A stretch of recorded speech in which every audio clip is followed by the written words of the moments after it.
Are you looking for an edge, flexible income, and immediate professional respect? Discover the hidden opportunity of becoming a public official with the book, Becoming a Notary by Derrick Spruill. This beginner's guide provides the universal roadmap to launch your new career. You will learn the core mission of deterring fraud, the essential tools of the trade, and exactly how to protect yourself while building a respected business. Get your copy of Becoming a Notary on Amazon, and step into a rewarding profession.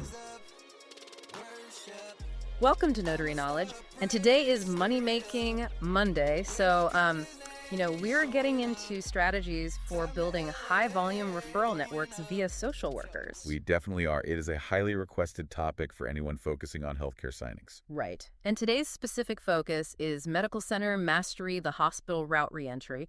But before we really get into the sources, I just want to remind everyone to check out the Notary Knowledge books by Derrick Spruill. Yes, absolutely. You can find those and a ton of other resources if you visit the Notary Knowledge website. And for even more strategies, definitely check out our video podcast, No Notary, with Montes Travis, as well as Marylyn's 90 Seconds of Notary. Always good to have those tools in your back pocket. Exactly. So let's get into today's topic. We are looking at a stack of industry analyses covering, everything from hospital access control to federal compliance regulations. And the hook here is just wild to me. $10.92 million. Yeah, that number is, it's terrifying for a hospital administrator. Right. That is the staggering average cost of a single healthcare data breach today. And because of that, that specific threat, the friendly handshake at the hospital front door is completely dead. It really is. Gaining entry to a medical facility right now is no longer about who you know. It is about surviving a boardroom-level risk matrix. Which is exactly our mission for this show. We want to give you, our listener, the ultimate strategic playbook for navigating modern medical facilities. Because if you want those high-volume referral networks for your business, you have to decode this tri-layered gatekeeper system. Yeah, and it really is a triad. You are dealing with physical security, digital interoperability, and incredibly strict federal compliance. Missing even one of those layers means you're completely locked out. Regardless of how good your services are. Exactly. Your outcomes don't matter if you can't get in the building. So I want to start right at the physical entrance, because that $10 million threat has turned basic access into what the industry calls a zero-trust environment. Right. And what is vital to understand here is the underlying mechanism driving that shift. Vendor credentialing used to be this sleepy administrative back office function, Like you just fax over a license once a year. Yeah, exactly. They put it in a filing cabinet and that was it. But today, this strict security paradigm is actually being enforced by cyber insurers. Wait, the insurance companies are dictating the lobby security? They are. The insurers underwriting these massive hospitals are demanding that physical access be treated with the exact same zero-trust philosophy as network access. Meaning the manual paper sign-in sheet is it's a relic of the past. Completely gone. It has been replaced by highly sophisticated visitor management systems. You see companies like Securitas and Athena outfitting hospitals with these self-service kiosks. And these aren't just printing name tags. Oh, no. They feature facial recognition, instant credential verification, and something called role-based access control, or RBAC. Let's define that for a second. Role-based access control. So if I'm a mobile professional doing a specialized signing versus, say, a medical device representative, the physical building literally treats our bodies differently. Precisely. The system customizes your badge workflows based on your specific role within their database. It ensures you only have physical access to the exact geographic areas you need. So a device rep's badge might just flash red if they try to walk into a psychiatric ward. Right, but a visiting specialist badge grants them immediate entry to those same doors. It feels less like a community hospital and more like a high-security data center.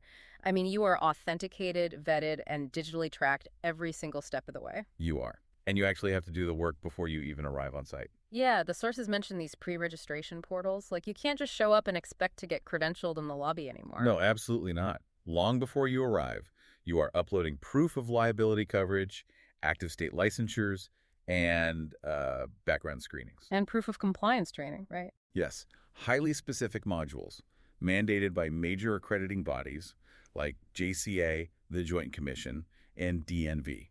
Just to clarify for the listener, JCAHO and DNV are the organizations that essentially give a hospital its license to operate and bill Medicare. Exactly. If a hospital loses that accreditation, they effectively go out of business.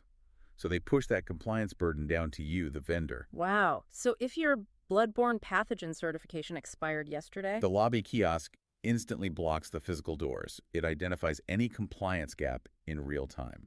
But the sources dive into a technical layer here that I found mind-blowing. There's an unseen link between this physical access at the kiosk and the hospital's cybersecurity architecture. Oh, the DNS architecture. Yeah, they called it a split traffic DNS architecture. I know DNS acts like the internet's routing system, but how does splitting it actually secure a physical building? Well, this is where physical security and cybersecurity merge. Think of DNS as the digital address book for the hospital's entire network. By using a split traffic architecture, the hospital is essentially maintaining two entirely separate address books. They separate the internal network pathways from the external ones. So it is like having a public address for the hospital lobby that anyone can find on Google, but the vault holding the patient data uses an unlisted phone number that changes constantly. That is a perfect analogy. They route traffic over private, encrypted connections. So the physical access logs, the data showing who is swiping their badge at which door remain entirely hidden. Hidden from the outside world. Right. If hackers are scanning the hospital's network from the outside, they only see the public-facing address book. The internal layout, the access control systems, the patient data, they simply do not exist on that public map. So if hackers don't have the internal routing key, they can't even see the door to the vault, let alone pick the lock. Exactly. That is incredible. Okay, so let's say you successfully run this gauntlet. You clear the Zero Trust front door, your credentials are valid, and you have your customized badge. Now you're physically inside. Which is only half the battle. Right, because the next challenge is getting the attention of the human gatekeepers.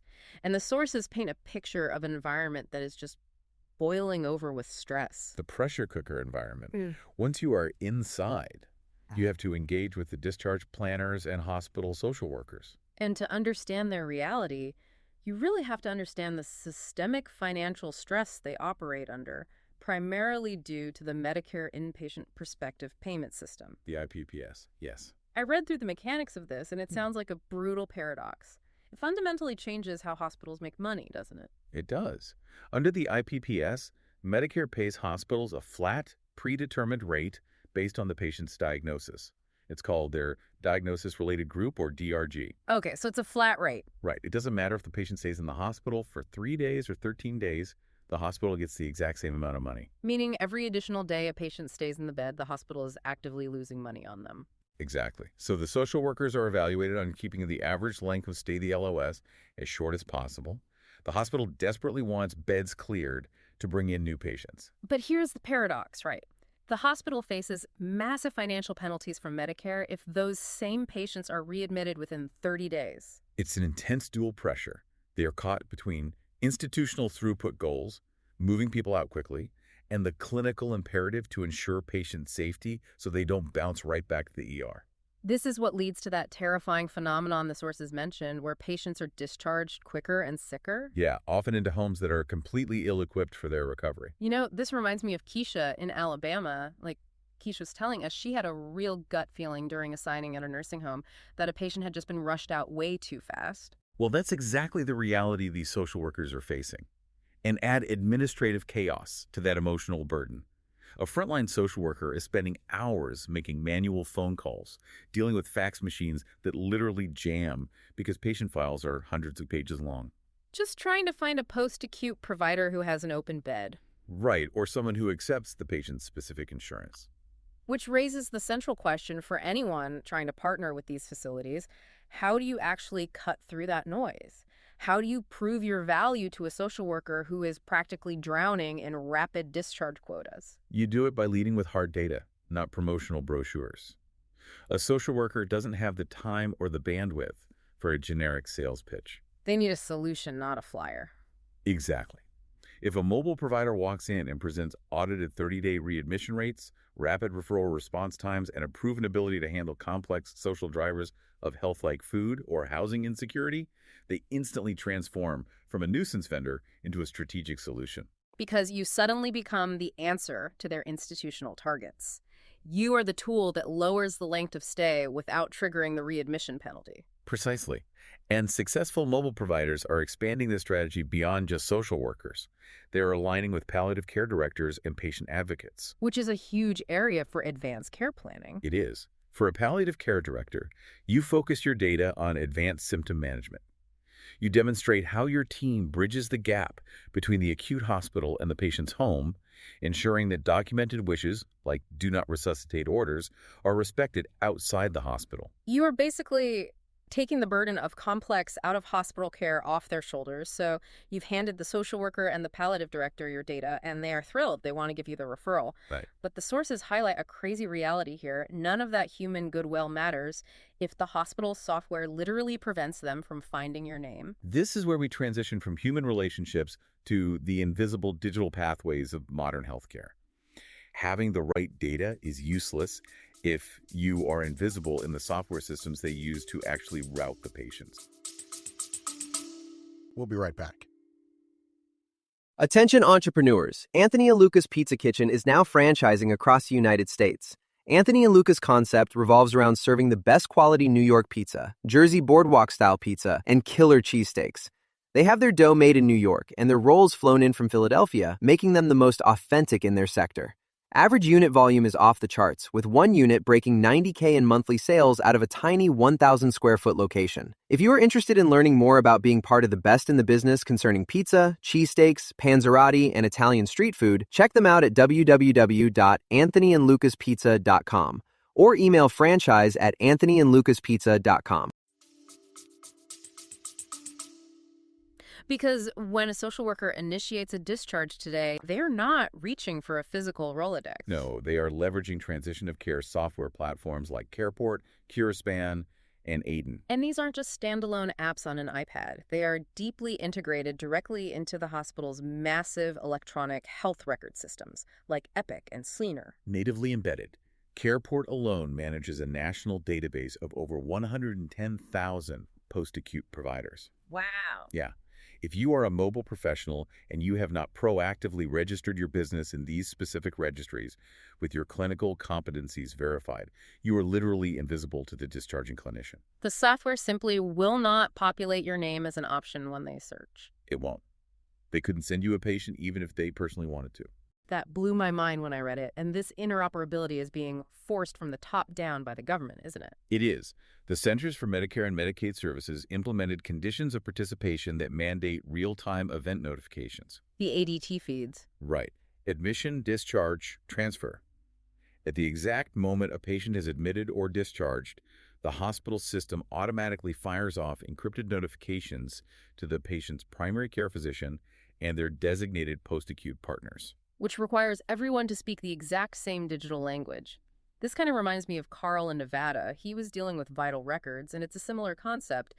If you aren't in the right digital pipeline, the paperwork just stops. The sources kept mentioning the CCDA. What actually is that? The CCDA stands for the Continuity of Care Document. It is a standardized electronic markup language for clinical data. So it's basically the universal translator for healthcare data. Basically, yeah.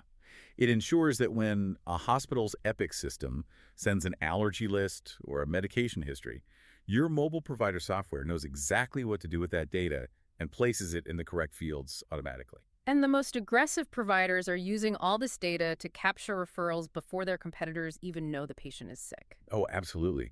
They're using specialized healthcare customer relationship management platforms, or CRMs, like telehealth. The sources noted Trella analyzes over 1.7 billion medical claims annually. Think about the power of that algorithm. By analyzing that many claims, a mobile provider can precisely target Medicare Advantage referral sources. So they can walk into a hospital and say, our data shows your COPD patients are readmitting at a 15% higher rate than the county average. Our specific clinical pathway lowers that to 5%. Exactly. They are benchmarking their own readmission rates against their competitors in real time. I have to push back on this a little bit, though. I mean, if everything is being automated through these massive algorithms, integrated EHRs, and real-time ADT data feeds, doesn't that completely eliminate the need for human trust? Are we just moving data packets around based on API handshakes? It is a valid concern. But the reality on the ground is that technology does not replace the human relationship. It validates it. How so? Well, A hospital social worker might know you, like you, and trust you implicitly based on years of past interactions. But if your electronic profile isn't properly integrated to accept that CCDA instantly and securely, their institutional compliance protocols will physically prevent them from routing that patient to you. So the software is the tracks, but the relationship is the engine. Exactly. If you don't have the tracks laid down, the engine can't go anywhere. I love that analogy. All right, we need to take a quick commercial break, but when we come back, we are going to navigate the legal minefield of healthcare partnerships. You won't want to miss it.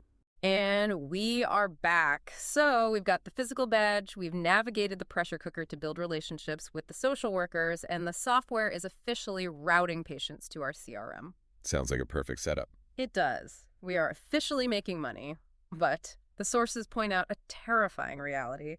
The way you structure the finances of this new partnership could accidentally trigger a federal investigation. Yeah, we have definitely entered the legal minefield. The stakes here are existential for any business. We are primarily looking at two massive federal frameworks designed to prevent fraud and abuse.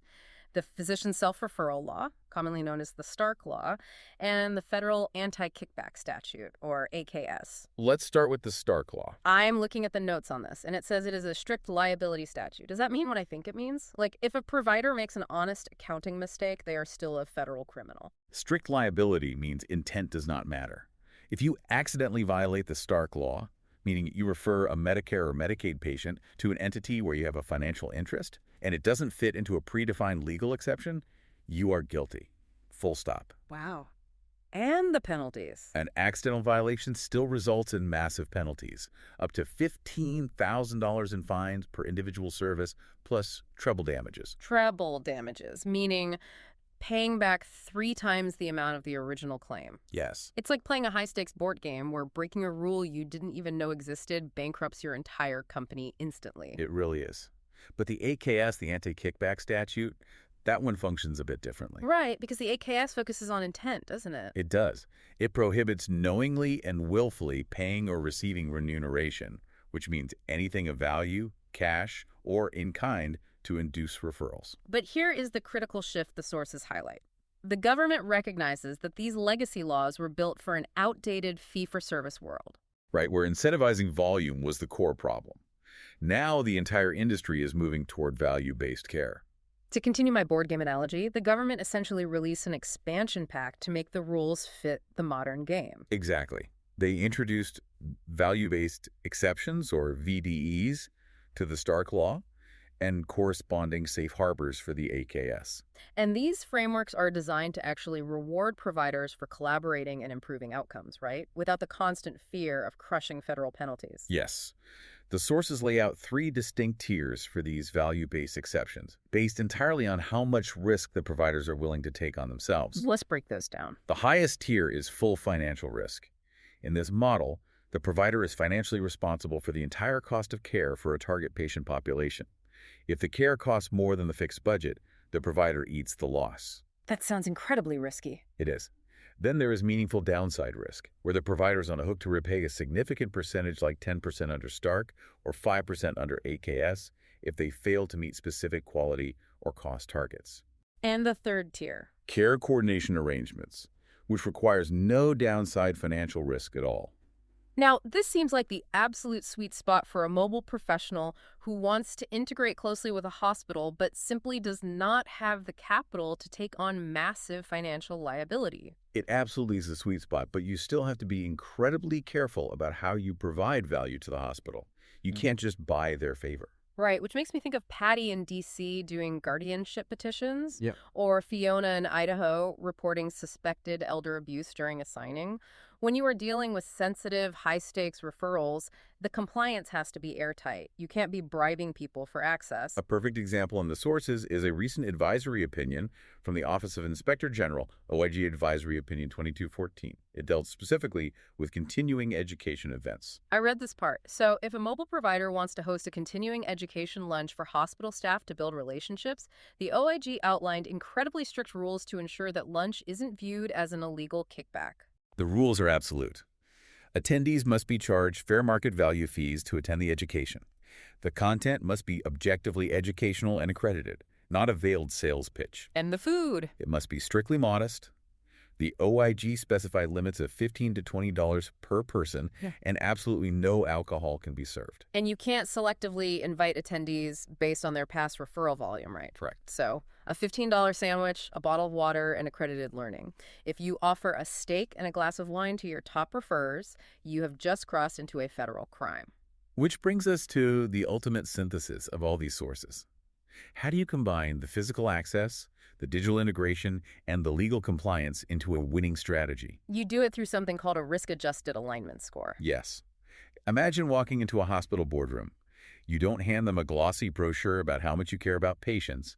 Instead, you provide a quantitative formula.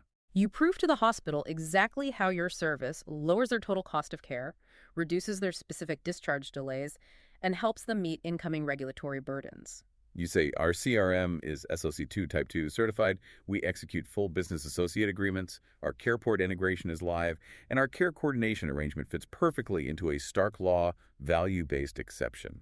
Wait, for the listener who isn't a compliance officer, let's translate that. When you tell a hospital board you are executing a full business associate agreement, or BAA, what is actually happening legally? A BAA is a legally binding contract mandated by HIPAA. By signing it, you as the vendor are essentially putting your own neck on the line. You are accepting direct federal liability. Exactly. You are telling the hospital, if this data breaches, the government can come after us, not just you. And you pair that with the SOC2 Type 2 certification. What does that prove to the board? Well, SOC2 Type 2 is an incredibly rigorous third-party cybersecurity audit. But unlike a Type I audit, which just checks if you have security rules on a single day, a Type 2 audit takes place over many months. So it proves to the hospital that you actually follow your own security protocols every single day. Yes. You are walking in and saying, we legally share your liability, we have third-party proof that our cybersecurity is impenetrable, our software speaks natively to your Epic system, and our financial model is federally compliant. You aren't just a partner, you are solving their entire risk matrix. You are offering them a mathematically proven safe harbor in a very dangerous ecosystem. Which brings us to the core takeaway of this show. To survive and thrive in the post-2025 healthcare ecosystem, you cannot just be good at your job. Being great at what you do is just the baseline expectation. Right. To actually get access to the building and secure those high-volume referrals, you must master this triad of competencies. Clearing that zero-trust physical security with flawless credentialing, deeply integrating your software into transition platforms, and strictly adhering to federal fraud and abuse frameworks. It is the definitive blueprint for how modern healthcare partnerships are forged and maintained. And it matters to all of us. Whether you are an administrator, a mobile professional trying to build a sustainable business, or simply a patient trying to understand why your care transitions happen the way they do. Understanding this invisible machinery is crucial. Because the invisible machinery is running the show, evaluating risk at every single touch point.